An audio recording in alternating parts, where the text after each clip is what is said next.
Hi, welcome to the Confidence Couch.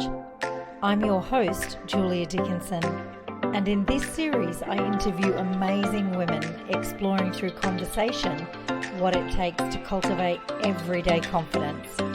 So sit back, grab a cuppa, and enjoy connecting with these women the way that I do. All right. Hi, I'm Julia, and I'm the host of the Confidence Couch. And here with me today, I have Terri from Griffith in New South Wales.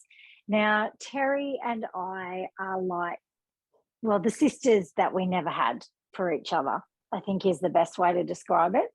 Thank you, Terri, for being here with me today and taking part in this series. You know how dear to my heart this is about sharing what we've learned and sharing what we know. And I've had some other great friends and women to share their stories. And I love your growth and your journey. And I feel like even if one person sees it, that it will be incredibly valuable to them. And we could do this for hours and hours and hours.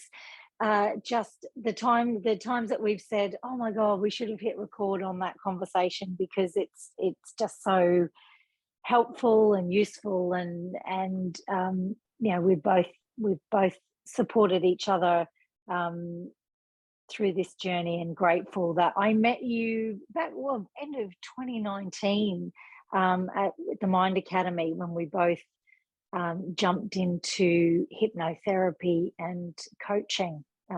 So that was where it all started. And we just had an immediate connection, like we'd known each other for years. So on that note, I would like to pass it over to yourself and just, I don't know, maybe just introduce yourself a little bit, just a quick snapshot of who you are and where you're at. Okay, quick snapshot. That's hilarious. Yeah. Yeah, that is hilarious. Yeah, I guess that was a pivotal turning point in my life. Was November 2019, and ending up in Noosa, and like meeting you was one of the really big things. Like, I can remember being so devastated when you weren't doing week 3. I was just like, no, I'm doing it. No, anyway, it doesn't matter. So, where am I? I'm a different person than I was back then. I was desperately unhappy and desperately searching for something to save my life, really, I guess. And it did. It gave me hope. You in particular gave me hope. And so I remember one day very, very vividly, and it'll live forever in my mind, where you actually, I can remember saying the exact words, "So there is hope." And I'm getting emotional. Anyway, so that was that. And so, yeah, that did give me hope, but I had to change pretty much everything about myself that I'd been up until that point. And, I look now and I'm 54 years old, and for the first time in my life, I can look at the person and the reflection in the mirror and not hate that person that's staring back at me, or not recognize her. Like, so I recognize that person now, and sometimes I don't particularly like what I see, and sometimes I'm okay. Sometimes I do like what I see, and that's okay, because we're not going to like it all the time. You're not going to look and be, hey, that's great all the time. But when I used to look in the mirror, I didn't know who I was looking at. I didn't know who I was. I didn't know what I was or what I should be doing, and I still don't know what I should be doing, but I'm closer to it. I'm closer to it. I'm at least, I've given myself permission to experiment. I think I've given myself permission to try things and not fail, but try things. And if they don't work, they don't work. And I think that's the biggest thing, is I've lost the perfectionism. It's still there. It's still niggling. It's still around, but it's no longer the driver. And that's which is really nice. So I'm getting to experiment with being a creative. And it's funny because once upon a time I'd do stuff and I'd never show anybody anything, like no one would see it. And now I do these things I did it yesterday with the drawing, Yeah. and I sent it off in an actual picture, not even just a Snapchat or whatever it was, and it's like, well, that's out there. And I think that is a confidence thing that's growing. I think there is a confidence Yeah. behind that, that's being like, well, I don't care. I did it. It's not perfect. It doesn't matter. Like, it's Yep. only my third or fourth attempt at it. Like, really, I've learnt to, I think the biggest thing I've learnt is to give myself what I give to others. And that is the support, the you can do it, the encouragement, and I think that's I think that's what I'm trying to do. I think I'm Yeah. slowly learning to do it. It's hard. Yeah. It's really hard. And sometimes I've really got to stop myself from being super critical and getting all down about it. But I think that's probably my biggest lesson there, is just that, have a go. What's the word? It's paper. It's paper, or it's clay, or it's metal, or it's whatever. It doesn't matter. Or you're cooking. It's whatever. Yeah. It's not earth changing. It's not. It's not Yeah. going to change the world if it doesn't work. Yeah. And that's probably my. I reckon that's probably my biggest thing that's Yeah. changed, actually.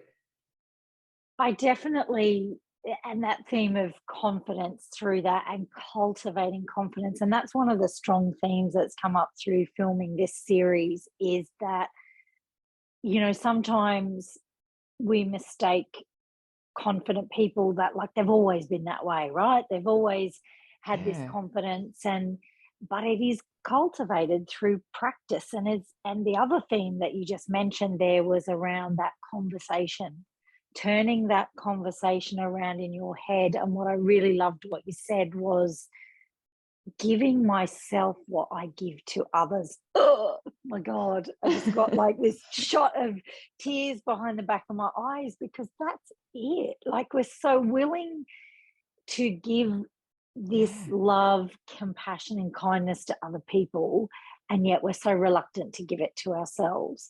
Um, and that is what underpins confidence. And you mentioned about permission as well. Um, and I think in saying what you just said there, Terri, and one of the questions I was going to ask was around, where are you cultivating confidence in your life? And I think it is through Yeah. your art, isn't it? I think so. I think in being able to experiment and literally it's an experiment, really, in just going, I'm just going to try it. Like, I was doing some weaving the other day, and I'm like, oh, and I could do it like this and do it like that. But I was just sitting on the floor, surrounded by soggy leaves. And that's like in my happy place. And it's like, what I was working on wasn't the thing that I was envisaging for next time. It was like this, but it was like, oh, but if I put this into this and do that. And it's just that, whereas if I didn't know the outcome, I wouldn't do it. If I didn't know that I couldn't do it exactly right, exactly how I saw it in my head. And I'm a super visual person, like, as you know, I see stuff finished. And that's probably it's a blessing, and it's not, because you can see it finished. So if you can't live up to that, then it doesn't, like, your own standards don't meet what you can Yeah. produce. And so that's like, well, why try? Because there's no way I can make that look like it looks in my head, because in my head it looks amazing. And that's so, Yeah. as it does. And that's so, but yeah, and I think that's the biggest thing, is I've always been a creative. I have always been a creative my whole life, and it's been a creative through necessity, most of it. And that, like, I sewed all the kids' clothes because we didn't have the money to buy them. I cooked stuff because we didn't have the money again to buy the fancy stuff. I mean, my children used to trade their lunchbox items, which I only found out later in life, for the bought stuff. So they'd trade the home baked stuff for all the bought, like, crap.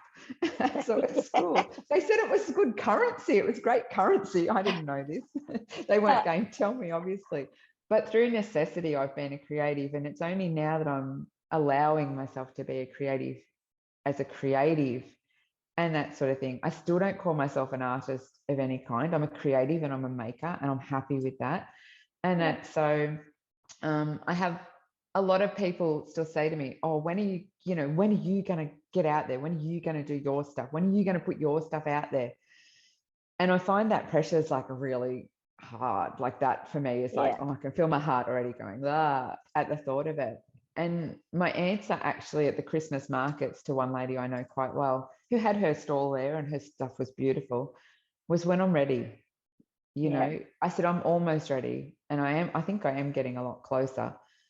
But I don't want to do it as such I don't want to have to rely on it. I don't want to turn it into something I have to do. I've only just learnt to do it now for enjoyment.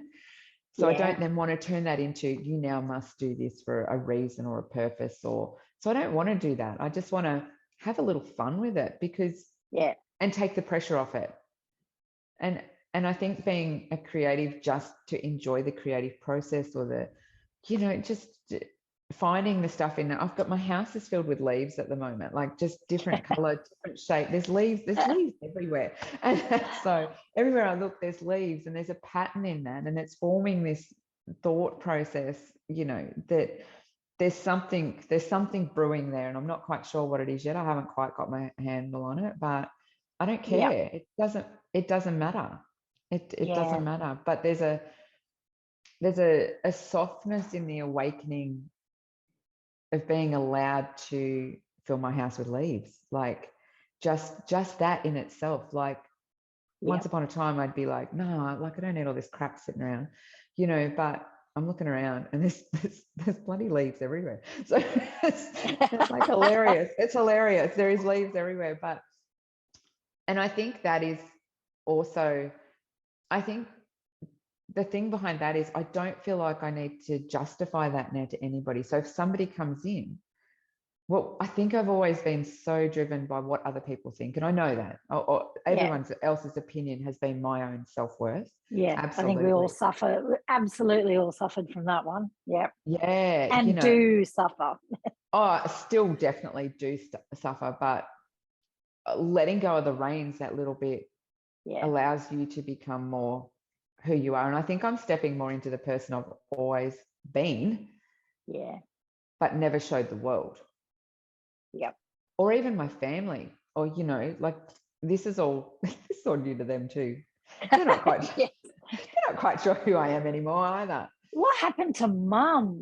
Yeah. Where'd she go? Where'd she go? Who's this person? Like, yeah. She's got colored pencils lying around everywhere. The little boys think it's great, but that confidence to emerge as yourself. And I think there's one point you made in there about that this is fun, that actually cultivating your confidence. Now your channel and your outlet is art, and it might be different for somebody else. Somebody else might be thinking, oh, I always wanted to sing, or I always wanted to do this, or and never quite had the confidence to take that first step, because that's the scary part. But then it's like going down the slippery dip, right? It's like, woo, this is fun. So that's where you're at now. But what would you say would be the number one confidence tip that got you from Terri of previous Terri, who wouldn't have a go, to Terri that you are now, obviously some way down the track through practice and cultivating? But what was that bridge? What was the step, the number one step, do you think? Yeah, absolutely. And I'd have to say letting go of perfectionism, literally. Letting go of the expectation of what the outcome's going to be and being curious as to what that might be. So coming at it with a curiosity rather than an outcome. It's like, I don't really know how this is going to turn out. Yeah. But it worked. Yeah. Having that is literally my reminder, because when I see it, it literally started off as nothing, as a practice piece. It was that just do it. Just do it. Just practice the skills that got you to do that and see where it goes. Yeah, I love that. Curiosity. being a Yeah. tip. Come at it with a curious mind rather than if it's not without black and white, that if I don't sound perfect if starting to sing, then I'm no good and I'll never be any good and I'm just not going to have a go. Or like you've just said with your art, hang on, these little skills that I'm learning will help me grow and create something, whatever that is, It, you know? and if it doesn't turn out the way you want it, that doesn't matter. Yeah. That actually doesn't matter because you learnt something. There was some, and I think that it's the other thing for me is I've always had a love of learning. Always, my whole Yeah. life. I teach me something, anything. It doesn't matter what it is. Just Yeah. I absorb that stuff. And it's like, God, it's like food for my soul, So I just love learning stuff. So teach me something. And I think that's nice to have that if you can get that in some way anyway. I mean, you know me, I desperately would love to be able to sing. And I've been walking around the house just singing out loud, don't care. I'm doing it all the time, So I used to, oh no, someone might hear me. The neighbors who are, 300 meters away might hear me, might hear me. They probably would hear me, actually. They probably would. Yeah. But, it's those, and I think that's, it started as this, and it's gradually going into this and this, and it's spreading throughout my life. And look, don't get me, I have my really crap days. I have my days when I just don't want to get up and don't want to do anything. And I have some really down and dark moments still, but they're now moments. They've moved into moments rather than all the time. And it was all the time. I've had some really awful, the journey's been hard. So from 2019, I spent a fair bit of time on the floor in the fetal position, bawling my eyes out, trying to figure out who the freaking hell I was. And I kept thinking I had to know who I was. Like, oh, you still don't know who you are. You still don't know what you want to do. And, where are you going? And then I go, well, I don't know. So when I'm having a good day, it's like, I don't know. I'll wait and see what pops up. I'll take that. It's like you're driving the car down these unknown roads, right? And there's all these sidetracks. It's like, I think I should go this way. And then, you sort of end up somewhere different, and there might be something amazing there. You don't know. And it might be nothing. And I think I've finally learned with you a lot. So much of this is due to the work we did together as well. Like I would not have got here without that. Absolutely. Yeah. Well, you did the heavy lifting. Well, you did the guiding. So you did the guiding. Yeah. And then you said, here you go, here's your backpack. It's filled with shit. Now lose some of it. Lose some of it. And then take some rocks out. But I think that's the thing, is you just get to, I think I've learned to let go of that control, actually. Yes. I think childhood trauma led to a need to control my environment, my world, everything. It also led to my self-worth issues, of which there was no self-worth. So therefore my whole person was tied up in what others thought. So if I thought you didn't like me anymore, then I have a complete meltdown because I've lost that connection. And I realized that my emotional maturity was stuck so at such a young age that I didn't have the skills to navigate my way through an adult life. I was here, but I never felt an adult. I never felt that I had the ability to, connect with other adults, because I felt like in my brain I was still a child. So I've had to do a lot of work around emotional maturity and realize that, and I think forgive myself for that too. Like I think there was a lot of self-forgiveness in there too, which was dreadfully difficult, and I still battle with it. But there's definitely an element of self-forgiveness there for going, you did what you did to survive. You put these walls up. This is how you got through everything, you know. Yeah. And they were my coping mechanisms, but I don't need them anymore. Yeah. Wow. That's so Now I'm going to hear honest. it. Yeah. Yeah. Well, Yeah. that's the honesty, Terri. Yeah. And I think, you know, to get too deep for this episode in terms of, because we could do Yeah. a whole big one on that in and of itself.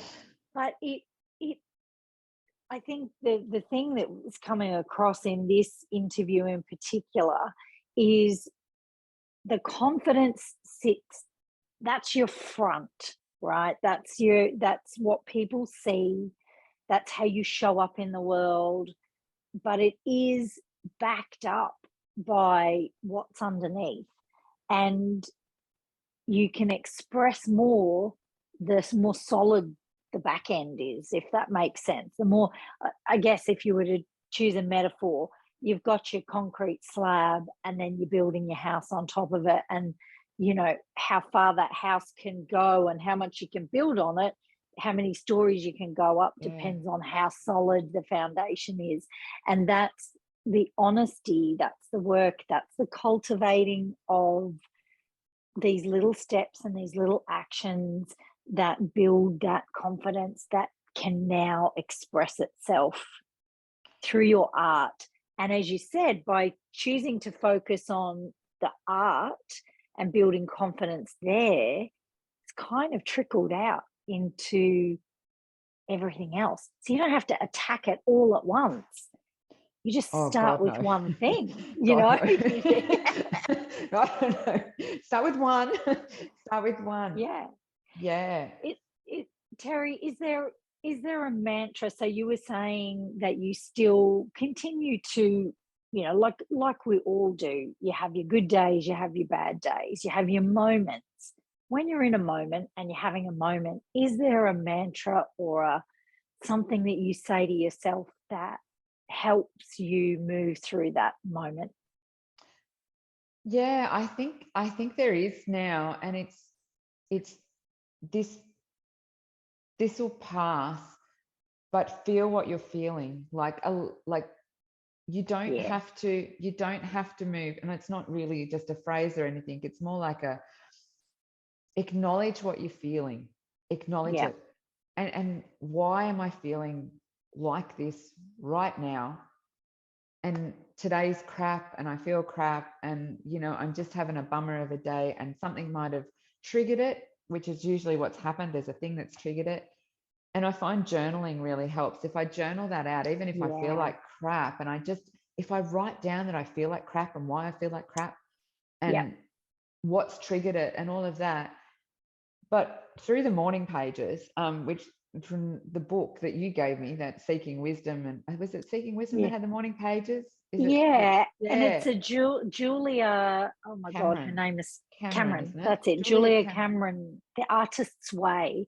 So I came Yeah, across that book, and she has a couple of different books, and Seeking Wisdom, or the wisdom version of it, similar. The ethos is that yeah. morning pages of just dumping everything that's in your head. Not in a pretty book, because I've always been a No, pretty journal person. no. Like like It's in a the daggy old. It's in a daggy my old. Yeah, my yeah. beautiful Adele Bashir journals. But it was just an A4 page. She didn't want it to be pretty. It was just No. dump it. Yeah. And I think through doing that, what happens is you get all the crap, for want of a better word, out. Yeah. And then I find I tend to then ask for guidance. It's like I ask for some guidance in how do I work through this and what can I do? And Yeah. sometimes in just doing that, and even in just writing it sometimes, I think once you get it out of here Yeah. and put it down there, something says, I've acknowledged that. I've acknowledged this feeling. I'm not going to just forget it and get over it, because I think that was the thing through childhood. It was forget it and get over it. Forget it and get Yes. over it. Keep going. Push it down. Stuff Push it it down. down. Stuff Stuff it it down. down. Stuff it down. Stuff it down. Keep it Yeah. all inside so that when you blow up, it's, you know, Nobody pyrotechnic. knows what the hell. is going on, you know, least of all yourself. You stubbed your toe and there was like the whole world fell apart because there was a massive explosion, but it wasn't that. It was all the other shit that you couldn't contain any longer, and that was the trigger.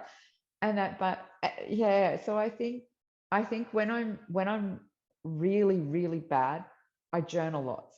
Oops. And that's what I do. Like I just journal it a lot. And so, that helps. That's helped enormously. And it wasn't a practice I used to do. This is, fairly new to me. And I don't do it I don't do it every day. I do it most days. And for me, that's enough. Yep. Yeah. So yeah, it's like it's a practice that it's like anything, a bit like the gym or physical working out. You do mental practices, and sometimes it involves weights and which is your journaling, and sometimes it involves a little bit of cardio, which might be the mental chatter. And there's so many different ways that you can mentally exercise that you do kind of do on a regular basis, but you might mix up the exercises depending on what you need.